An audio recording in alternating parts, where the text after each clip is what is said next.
Proof हम इसका जब स्टार्ट करेंगे वही हेडिंग स्टेटमेंट और रीज़न की, तो हमने स्टार्ट यहाँ से ही करना है। ठीक है जी, कि ओ ई परपेंडिकुलर ए बी है, o f perpendicular to C d है, ये हमने कंस्ट्रक्शन की है। तो जो आपका 9.3 थ्योरम था वो क्या कह रहा था?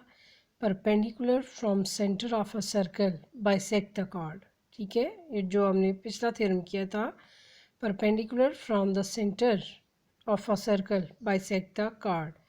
तो ये देखें, हम कह रहे हैं कि ओ ई परपेंडिकुलर है, ओ हमारा सेंटर है, यानी सेंटर से जो परपेंडिकुलर ड्रॉ किया उसने इसको बाइसेक्ट किया है, मतलब इसके दो इक्वल पार्ट किए हैं, ए ई कांगुरेंट टू बी ई। ऐसे ही जो हमारे पास ओ एफ था वो भी हमारा परपेंडिकुलर है, ओ सेंटर है, सी डी हमारा कॉर्ड है, यानी सेंटर से जो परपेंडिकुलर ड्रा किया जाए वो कॉर्ड को बाइसेक्ट करता है, मतलब कि हमारे पास जो आ जाएगा सी एफ और एफ टी वो भी कांगुरेंट है। और इसकी रीज़न आपको पता है, 9.3 theorem, perpendicular from centre bisect the chord. ठीक है, लेकिन अगर देखा जाए तो कार्ड हमें क्या था, गिवन था कि ये इक्वल है, ये आपस में कांगुरेंट है, यानी A B congruent to C D, ये हमारे पास गिवन है। ठीक, अब ए बी को अगर देखा जाए, देखें ए बी आपके पास एक लाइन सेगमेंट है, ये उसका मिड पॉइंट आ जाता है। तो ए ई और ई बी अगर प्लस हों तब भी आपके ए बी को फ़र्क तो नहीं पड़ता ना, वही आता है सेगमेंट एडिशन पास्टुलेट है ना, कि आप अगर पार्ट सारे प्लस करें तो दोबारा से वही सेगमेंट बन जाता है। तो हम इसको लिख सकते हैं ए बी को ए ई प्लस ई बी।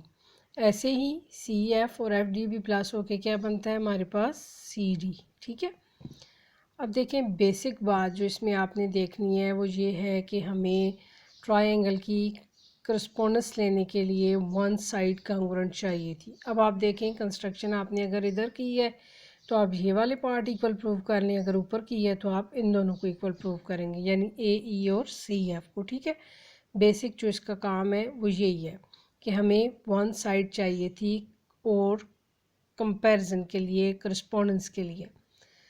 तो अब क्योंकि जिधर मैंने कंस्ट्रक्शन की है हमारी ट्रायंगल की जो साइड बन रही है वो ए ई और सी एफ बन रही है, इसलिए मैं क्या करूँगी, ई बी को ए ई के साथ रिप्लेस करूँगी।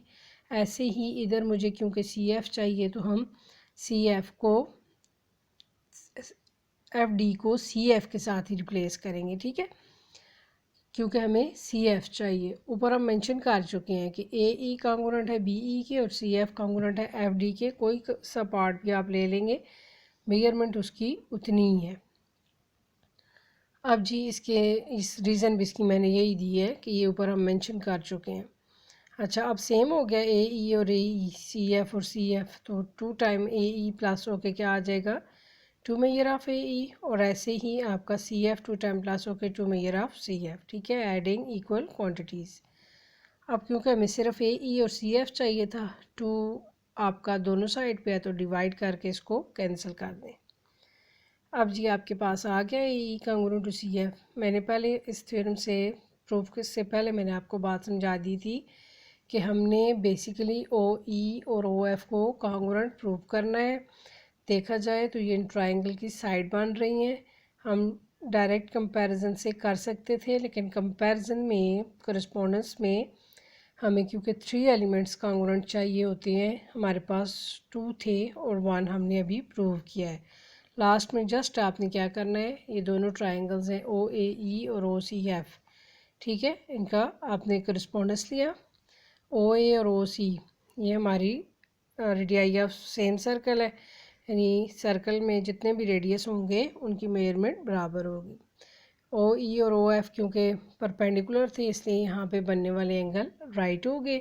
और अभी हमने ए ई congruent to C F prove किया है, तो ये साइड एंगल साइड भी हम कह सकते हैं, लेकिन उस दिन भी मैंने आपको बताया था कि अगर हाइपोटेन्यूज और वन साइड कांगुरेंट हो, नाइन्थ का जो आपका 10.4 थ्योरम था, तब भी आप कह सकते हैं ट्रायंगल कांगुरेंट है। हाइपोटेन्यूज क्या होती है, राइट एंगल के सामने वाली साइड, यानी ओ ए आपका हाइपोटेन्यूज था, ओ सी आपका हाइपोटेन्यूज था, ए ई और सी एफ वन साइड थी।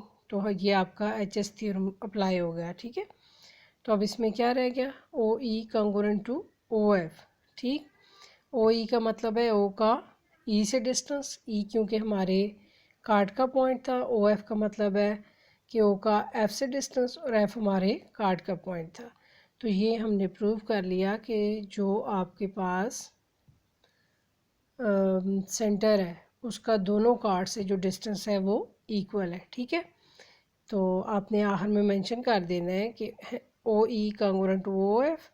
रीज़न क्या आ जाएगी, करस्पॉन्डिंग साइड्स ऑफ कांगोरेंट ट्रायंगल्स। आपने बहुत से थ्योरम पहले 9th में किए हुए हैं, अभी भी हम कर रहे हैं।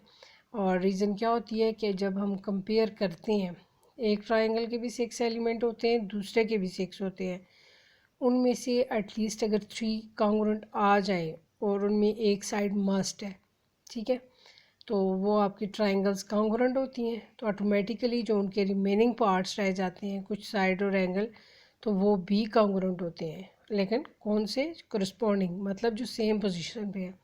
तो इसमें अभी 3 चीज़ें रह गई थी, एक तो ये था ओ ई और ओ एफ, एक आपका ये ओ पे जो एंगल इधर इधर बन रहा है, एक ऊपर ए और सी पे, लेकिन एंगल हमें क्योंकि नहीं चाहिए, सिर्फ ओ ई और ओ एफ चाहिए था, इसलिए हमने क्या किया, डायरेक्ट इसी को लिया है ओ ई कांगोरेंट टू ओ एफ। और रीज़न क्या है, करस्पॉन्डिंग साइड्स ऑफ कांगोरेंट ट्रायंगल्स। ठीक है, तो मैंने आपको बात समझा दी है कि ओ ई का मतलब है ओ का ई से डिस्टेंस जो कि कार्ड पे है, ओ का एफ से डिस्टेंस जो कि कार्ड पे है। तो एंड पे आपने मेंशन करना है a b and c d are equal distant from centre O.